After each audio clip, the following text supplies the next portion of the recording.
'n man bring 'n stowwerige ou viool by die boeremark aan. Hy gryp hom in sy nek en hy lig hom op en hy sê, wie sal my R10 gee vir hierdie viool? Niemand kyk eers op nie, almal stap net en gaan hulle gang. En na 'n paar minute stap 'n ou man krom nader en hy vat daai viool en hy vee die stof af.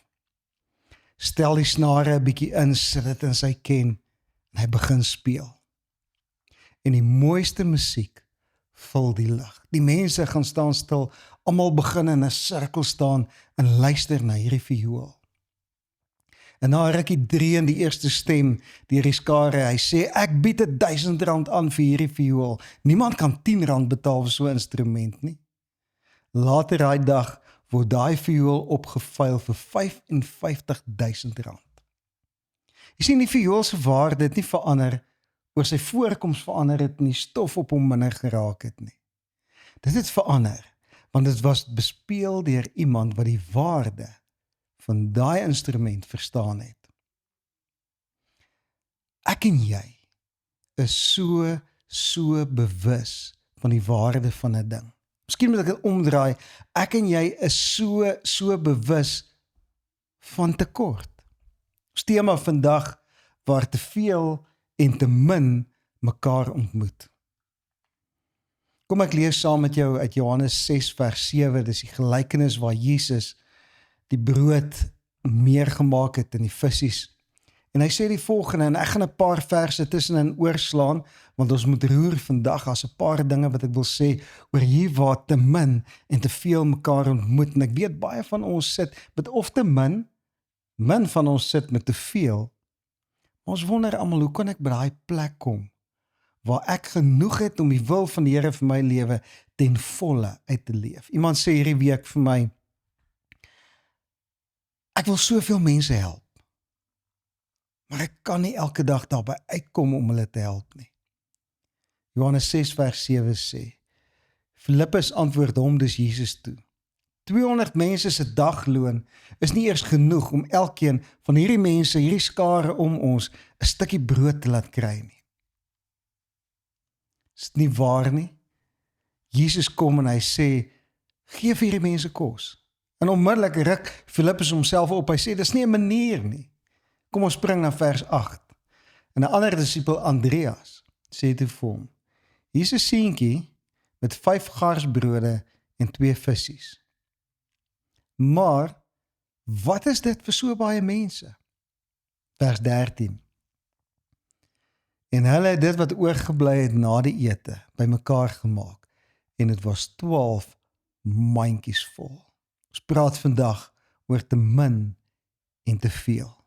Ek het altyd gedink, skaarsheid is 'n situasie of 'n omstandigheid. As daar skaarsheid in my lewe is, dan het ek gedink, daar's fout met die situasie. Iemand vra in hierdie week vir my, wat is fout met my lewe, want daar's 'n skaarsheid in 'n area van my lewe wat net wil aanhou en nie wil ophou nie. Ek het nuus vandag vir jou. Skaarsheid is nie 'n situasie nie, dis 'n sensasie. En hoekom is dit so belangrik? Jy sien, wanneer ek en jy besef dis 'n sensasie, dan skuif ons fokus van die uiterlike omstandighede na die innerlike persepsie in ons hart. En waar leef geloof? Geloof leef hier binne. So daai innerlike persepsie is so belangrik vir die krag van jou en my geloof. Want mense kan baie geld hê en brandarm voel.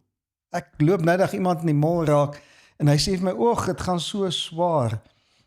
Ek weet nie hoe gaan ek uitkom hierdie maand nie. En ek sê vir hom, wat doen julle vandag? Hy sê vir my, nee, ek kom nou net van BMW, ek het kontant vir my dogter 'n nuwe karretjie gaan koop. Baie mense kan baie geld hê en arm voel, sensasie. Baie mense kan baie vriende hê en hulle kan nog steeds alleen wees. Baie kan baie geleenthede hê en elkeen van hulle kan hulle miskyk. Situasie, sensasie. Wat is krities in hierdie sin? Jy sien, skaarsheid begin baie keer in ons gedagtes voordat dit op grondvlak manifesteer in ons lewe. Elke keer wanneer ek en jy skaarsheid ervaar, elke keer wanneer te min en te veel nie by mekaar kan uitkom nie, dan het iewers in ons gemoed skaarsheid wortel geskiet. En in ons gedagtes begin, en as ons weer sien, dan manifesteer hierdie skaarsheid in ons lewe. Want skaarsheid is 'n lens. Dis daai lens wat geloof uit fokus uitmaak. Het jy al gesien as jy iemand anders se bril opsit, dan lyk dit of al so blur om jou. Nou skaarsheid is daai bril wat jou geloof uit fokus uittrek en skeef. Het jy al aan die verkeerde kant van 'n verkyker gekyk, lyk al so ver. Skaarsheid maak dat jou geloof so werk, dat dit voel of daai oplossing so ver en onmoontlik is. Dink bietjie aan die Jode. Moses het uit Egipte uitgevat. Maar Egipte se skaarsheid was nie uit die Jode uit nie. Is dit moontlik dat ek en jy by daai plek is waar ons uit Egipte is, maar die skaarsheid is nog steeds in ons? Iemand het eendag gesê, scarcity is not always the absence of resources. Sometimes it's the absence of trust. Skaarsheid is nie altyd die afwesigheid van hulpbronne nie. Soms is dit die afwesigheid van vertroue. Want jy sien skaarsheid begin as 'n innerlike stem wat diep in ons hart begin fluister en daai stem klink so. Skus tog. Daar sal nie genoeg wees nie. Ek raak agter. Ander mense het soveel meer as ek. Ek moet vashou wat ek het. Anders verloor ek dalk alles wat ek het. Skaarsheid is gevaarlik, want skaarsheid, die emosie van skaarsheid verander gedrag, en dis hoekom dit so krities is. Dit maak dat mense oorhaastig besluite neem in plaas van om wys te wees. Skaarsheid maak dat ons kompeteer in plaas van om mekaar te waardeer. Hoe die lens gelyk, waardeur Jesus gekyk het daai dag, toe hy in staat was om die brood en die visse te vermeerder. Maar jy sien, hy het nie die brood meer gemaak omdat hy honger was nie. Hy het dit meer gemaak, en dis baie belangrik, omdat die natuur van die koninkryk in hom was. Ek wil dit weer sê. Hy het die brood en die visies meer gemaak, want dit was sy natuur, dit was die natuur van die koninkryk in hom wat so gewerk het. En in jou en my is daar 'n natuur van die koninkryk waaraan ons behoort. En daai natuur kan nie deur die lens van skaarsheid opereer nie. Ja, George, maar hoekom ervaar ons soms tekort? Ek en jy ervaar tekort, want ons verstaan beloftes, en die beloftes van die Here soms verkeerd. Maar jy sien, aan elke belofte van bo is daar 'n beginsel gekoppel.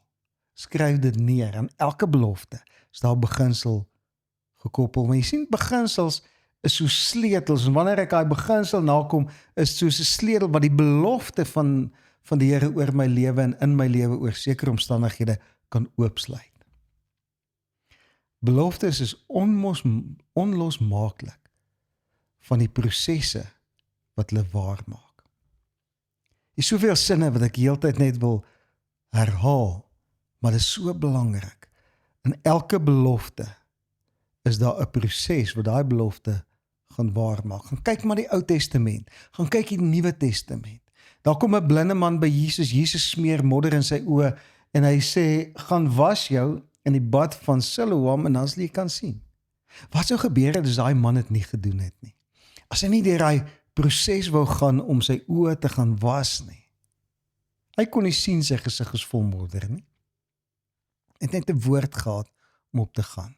Beloftes is onlosmaaklik van die proses wat hulle waar maak. En daar's 3 dinge in hierdie wonderwerk wat Jesus gedoen het met die broodjies en die visse, wat die disippels moes leer oor die koninkryk. En ek wil saam met jou vandag kyk, en is 3 dinge wat so eenvoudig is, jy gaan sê, George, dit kan nie wees nie. Maar hierdie 3 dinge gaan jou hart in staat stel om daai beloftes wat jy al so lank oor bid, grond toe te bring. Want ons toekomstige wonderwerke staan op wat ek en jy leer uit ons huidige wonderwerke. En wat kan ons leer uit hierdie wonderwerk van Jesus? Die heel eerste ding van die 3, gee jouself vir die proses wat die Here vir jou het. Wat is die konteks van hierdie wonderwerk? Wat het gebeur voordat hierdie wonderwerk gebeur het? As ons gaan kyk na die geskiedenis, Johannes die Doper was so pas onthoof. En Jesus se disippels is onseker, gaan ons ook onthoof raak? Gaan ons rabbi ook onthoof raak? Want Johannes het oor hom geprofeteer en nou is Johannes kop afgekap. Julle ken die storie. Herodes se dogter het hom 'n guns gevra omdat hy so beïndruk was met haar. Hy sê, vra net wat jy wil. Toe gaan sê aan Martha, soek Johannes se kop op 'n skinkbord en toe word Johannes die doper se kop afgekap. En hier kom Jesus saam met sy klomp onseker studente, disippels, en hulle stap op die berg en hy gaan sit by hulle en hy gaan sit om met hulle te praat. En net toe hy sy mond oopmaak om met die manne naby hom te praat, hier daag die skare 5000 van hulle honger by die koppie waar hy vanaf wil preek op. Jou grootste geleenthede vir voorsiening daag op ongeleë tye in jou lewe op. Dit was nie vir Jesus geleë op daai stadium of vir sy disippels nie. Hulle het troos nodig gehad en hier daag 'n uitdaging op, gee vir 5000 mense kos en ons het net visse en broodjies. Want die Here daag op in tye van tekort. En in daai tye van tekort toets hy jou en my sekuriteite. Het jy al gevoel, as die kar breek, o genade, jy breek die wasmasjien ook. Hoe die wasmasjien gebreek, geweet dat die kar gebreek het. Die Here daag op in die tye van tekort. Baie keer doen jy 'n ding wat jy weet die wil van die Here is en skielik droog jou inkomste op. Die Here daag op in tye van tekort en dan toets hy jou en my sekuriteite. Vertrou ons op hom of vertrou ons op dinge? Vertrou ons op hom of vertrou ons op wat ons bankrekening lê? Gaan ek sê nee, eendag as ek genoeg het, sal ek die wil doen? Of verstaan ek, daar's prosesse vir beloftes? Hoe reageer die disippels? En wanneer ons daai selfde wonderwerk in Matteus lees, as 'n versie wat ek vir jou wil lees, dan kan jy sien, hier's 'n manier waarop die disippels reageer, waarop ek en jy ook soms reageer. 14 vers 15. En toe dit aand begin word, het sy disippels vir hom kom sê, dis 'n afgeleë plek. En dit het al laat geword. Stuur die mense weg dat hulle vir hulle kos gaan koop in die dorpe. Gaan trek 'n sirkel in jou Bybel as jy in jou Bybel mag skryf om daai woorde. Stuur weg. Die disippels se oplossing is stuur die mense weg. Dat hulle vir hulle self gaan sorg. Jy sien, die versoeking is sinoniem met die sensasie van tekort. Hulle ervaar tekort, hulle ervaar die uitdaging en hulle eerste refleks is, okay, stuur die mense weg. Gebeur dit met jou ook? Sê jy ook baie keer, stuur weg, dis dalk nie mense nie, is dalk situasies, want druk maak, dat ons dit wat die wonderwerk moet laat gebeur, wegstuur in ons lewe. Baie keer het ons 'n wonderwerk nodig, en dan gebeur daar 'n uitdaging, en dan sien ons nie kans vir daai uitdaging nie, dan stuur ons dit weg. Die voorsiening was in die ongemak. En dis hoekom Jesus sê, gee julle vir die mense kos. Nou, ek dink hy het so 'n tongetjies gekyk, wat gaan hulle doen? Want hulle het nog nie verstaan, die voorsiening is binne in die ongemak nie. Die ongemak is, ons het te min. Want die voorsiening is binne in dit. Dink bietjie later aan toe Jesus gebid het, en hy gebid vir hierdie paar broodjies en visse, asof dit genoeg is. Hy het dankie gesê, asof dit genoeg is. Sê jy nog dankie wanneer die uitdaging kom? Jy sien, dit wat jou en my gemak uitdaag, is juist die ding wat die hulpbronne in ons lewe gaan vrystel, wanneer ons geloof kan uitkom by genoeg. Maar ek en jy moet elke keer ons eie stap van geloof neem. Ons kan nie op iemand anders se geloof se rug ry nie. Ek wil hierdie eerste punt afsluit met die woorde, gee jouself vir die proses. Genoeg het altyd 'n proses wat ons soontoe vat. Doen die wil van die Here.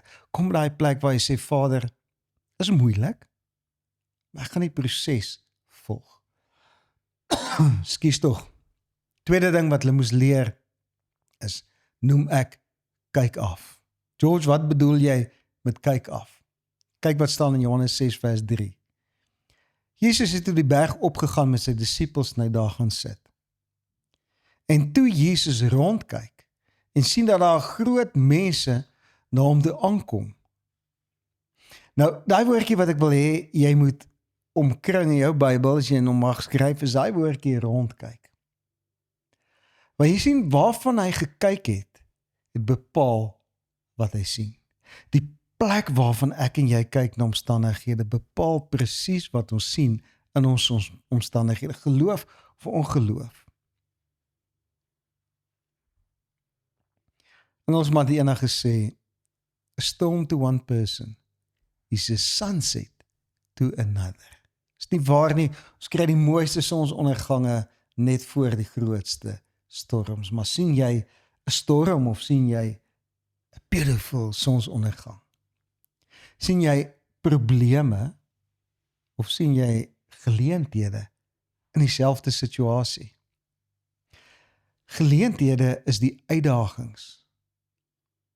Maar jy sien, dis ook die spasie waar die Here beweeg. Baie keer gee die Here vir ons 'n uitdaging dat hy kan beweeg binne in die uitdaging, en as ons die uitdaging wegstuur, soos ek net gesê het, ons die mense nie moet wegstuur nie, dan stuur ons ook die spasie weg waarin hy wil beweeg. Toe Moses vra, hoe gaan ek die volk uitlei? Antwoord die Here, nie wat nie, maar wie. En hy sê, ek is. En my vraag is, wat is hy vandag vir jou? Kan ons sê, genoeg? Of skree skaarste so groot, skree te min so hard, dat selfs nie hy genoeg kan wees nie. Jesus kom en julle ken die storie, bid vir die kos en hy sê deel dit uit en hy voed 5000 mense met daai paar broodjies en visse. Hy voed die mense en hy openbaar homself. Wat openbaar hy? Ek is die brood van die lewe. Hy gee vir baie mense baie brood uit die bietjie uit en net so sê hy, ek het my liggaam gegee. Dis net so bietjie, maar ek kan vir 'n mensdom die brood van die lewe gee as gevolg daarvan. Elke keer wanneer die Here voorsien in jou en my lewe, openbaar hy iets van homself. En dit is so belangrik wanneer ek sê kyk af, dan sê ek verbeel jou Jesus op die berg, want waarvan af jy kyk bepaal wat jy sien. Besluit hoe jy kyk na jou omstandighede. Want wanneer jy deur sy oë kyk, dan gaan jy geleenthede sien in plaas van uitdagings wat te groot is vir jou.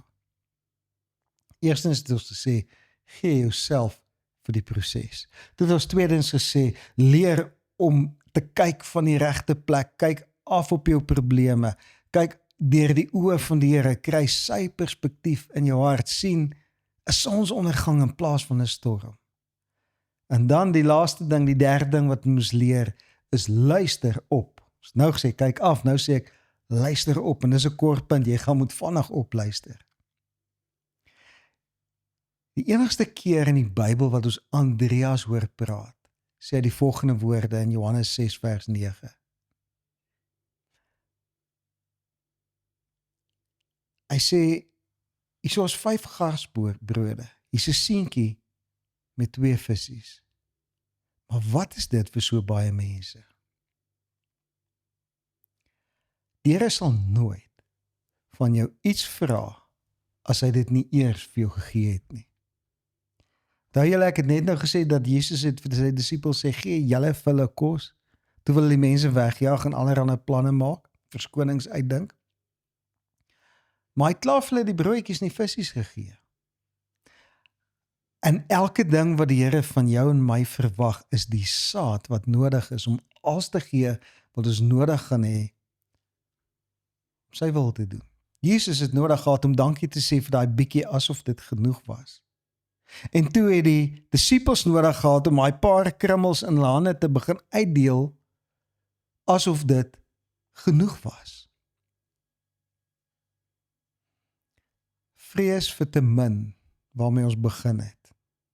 Maak dat ons die voorsiening minag en die wonderwerke mis wat die Here vir ons wil gee. Maak seker dat jy nooit deur die bril van vrees vir te min kyk na die broodjies en die vissies wat die Here vir jou gee nie. Ek weet hy vra baie. Ek weet soms voel dit vir jou asof hy als vra en hy doen ook. Maar hoor mooi, daai selfde Jesus gee altyd vir jou wat jy nodig het om die wonderwerk te doen. Kom ons sluit af. En ek wil afsluit met een sin. Hy dink vooruit oor jou voorsiening. Net soos wat hy op die berg gesit het, die mense gesien aankom het en klaar geweet het, hoe gaan ek vir hulle voorsien? So het hy voor elke opdrag wat hy vir jou en vir my gee, klaar gedink oor jou voorsiening. Ons het begin deur te sê, die plek waar te min en te veel mekaar ontmoet. Die plek waar hulle mekaar ontmoet is nie in ons omstandighede nie, is in ons hart.